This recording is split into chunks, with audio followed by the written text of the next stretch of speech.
विद्यार्थी मित्रांनो, आज आपण मॅथ्स ट्रिक बघणार आहे। मग ही मॅथ्स ट्रिक कशाची? तर 2 अंकी संख्येचा वर्ग मिनिटामध्ये कसं काढायचं ही ट्रिक आपण आज बघणार आहे। पण ही 2 अंकी संख्येमध्ये अट आहे की त्या 2 अंकी संख्येतला एकक स्थानी 5 हा अंक असायला हवा, तरच ही ट्रिक आपण मिनिटामध्ये काढू शकतो। तर आता आपण या व्हिडिओला सुरुवात करूया। तरी हा व्हिडिओ शेवटपर्यंत बघा, नीट ऐका आणि बघा, तरच तुमच्याही लक्षात येईल। तर व्हिडिओला सुरुवात करूया। पहिली संख्या घेऊया 15। बघा विद्यार्थी मित्रांनो, या संख्येचा एकक स्थानी 5 हा अंक आहे। तर 15 या संख्येचा वर्ग आपल्याला काढायचा आहे। तर आधी आपण 5 चा वर्ग लिहून घेऊया। 5 चा वर्ग आहे 25, हा लिहून घेऊया। नंतर 1 नंतर कोणता अंक येतो? 1 नंतर 2 हा अंक येतो।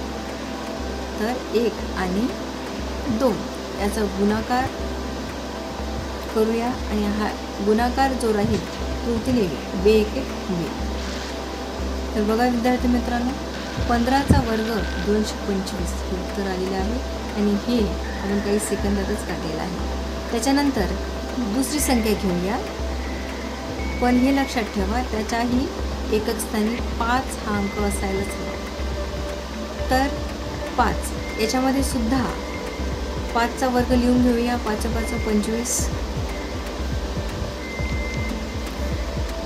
त्यानंतर 2 नंतर कोणता अंक येतो? तो 3 येतो। मग 2 आणि 3 याचा गुणाकार जो येईल तो इथं आपल्याला लिहायचा आहे, 2 3 6। बघा विद्यार्थी मित्रांनो, 25 चा वर्ग 6 25 असे हे उत्तर आलेलं आहे।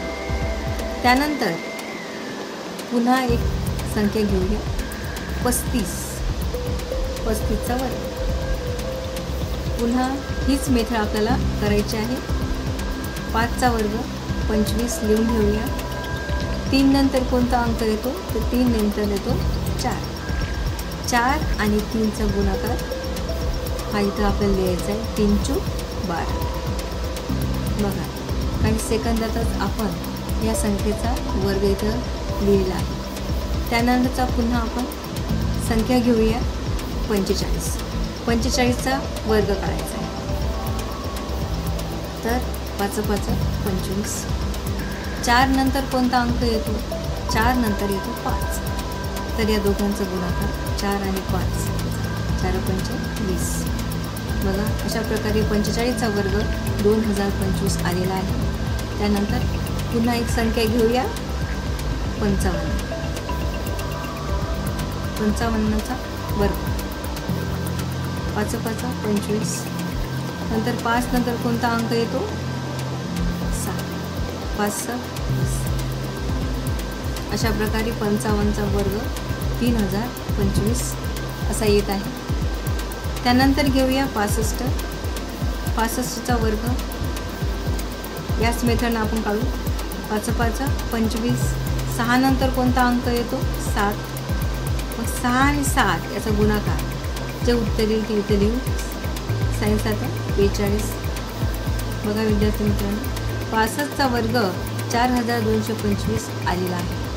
अशा प्रकारची ही ट्रिक आहे आणि काही सेकंदातच आपण याचे वर्ग काढलेले आहे।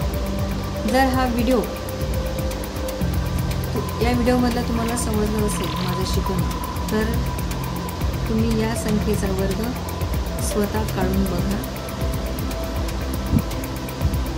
आणि जर तुमचं उत्तर अचूक असेल तर मी समजेल की तुम्हाला हे समजलेलं आहे